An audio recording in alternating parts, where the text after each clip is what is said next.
l'islam. Elle est mon âme. Oh, ouais. Begio, Bejena, Toulé, Zekanim, Binanzade.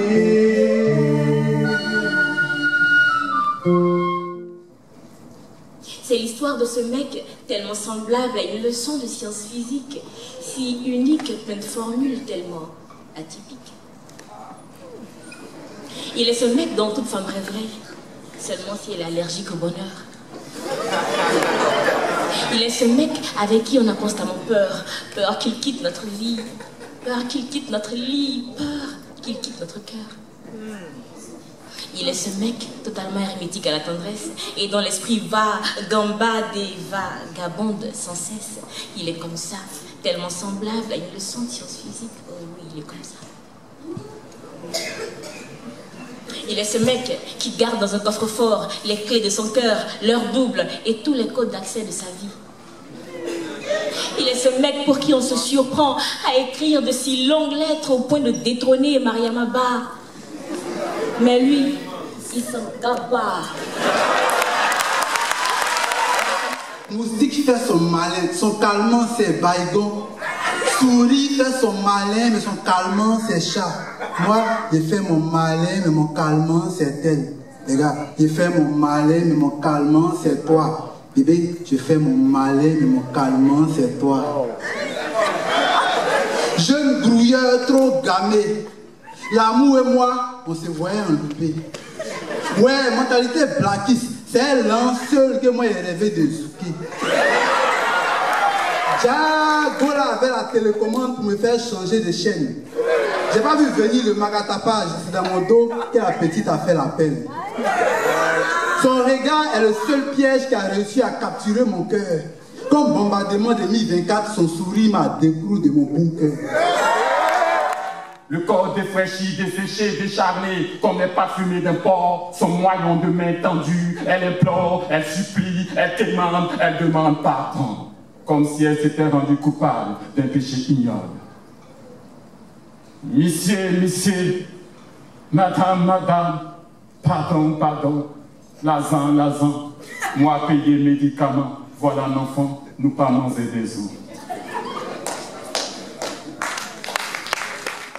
Comme un barjot, il lui manque l'estime de sa propre personne, mais il ignore qu'il n'y a point de désespoir, qu'il ne devrait entrevoir au carrefour sa mort à l'aube. L'écho avec son œil mauvais, la langue saburale, appelle bien tort de prendre cette terre, entendu quelque part et de répéter à tout venant souvent trop tard. Quoi trop tard? Rien n'est trop tard.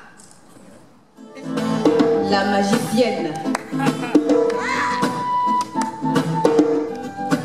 Toute personne qui serait intéressée à l'idée de passer à la télé, eh bien écoutez, lorsqu'on t'aura vu à la télé, ton téléphone ne s'arrêtera plus de sonner. Des gens que ta mémoire avait archivés te causeront comme si le temps s'était figé. Lorsqu'on t'aura vu à la télé, tu susciteras une attirance disproportionnée. Tu ressusciteras des souvenirs longtemps enterrés. Des gens qui jusque-là t'avaient complètement zappé. Tous ont vécu beaucoup pleurnicher puis crever comme ça. De presque rien. Aujourd'hui, c'est toi la victime à te plaindre sans fin du ghetto, de la galère et des autres. Ainsi, tu finiras comme ta lignée, ce sera bien fait. Moi, je dis qu'il s'est sacrifié pour eux. Oui, Christ s'est sacrifié pour eux. Ah, vous ne les connaissez pas. Ils sont parmi nous. Ils sont avec nous. On les voit presque tous les jours. Ceux-là. Christ s'est sacrifié pour eux. Pour ne plus qu'ils souffrent, ils changent de voiture presque tous les jours.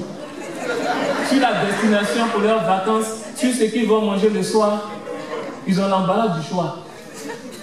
Moi, c'est entre manger et me coiffer qu'il y a souvent l'embarras du choix. Ah, pour continuer de promouvoir l'islam, hein, on a fait pas mal de bars, d'espaces, et de plus en plus on est en train de convoiter les grandes salles. Voilà, donc ça fait 2 fois qu'on arrive ici. On a encore des programmations pour l'année prochaine. On espère aller, on a déjà parlé de la culture, mais on est à 700 places. On espère aller maintenant une fois à 4000 places, pourquoi pas. Voilà, donc on essaie de cumuler les espaces qu'on a à disposition comme ça. Pour ma part, en fait, j'ai commencé l'écriture très tôt. À l'âge de 14 ans déjà, j'écrivais des bouts de poésie pour faire comme Arthur Rimbaud que je lisais. Je trouvais extraordinaire de faire des histoires avec cette beauté-là. Ensuite, je me suis intéressée à la musique et après, j'avais ce réflexe d'écrire des textes engagés. Donc, j'ai été conseillée par un ami qui m'a demandé d'écouter le slam et pourquoi pas de faire du slam. Donc, je me suis intéressée à ça et puis ça cadrait avec ce que je disais. Donc, je suis restée et puis voilà.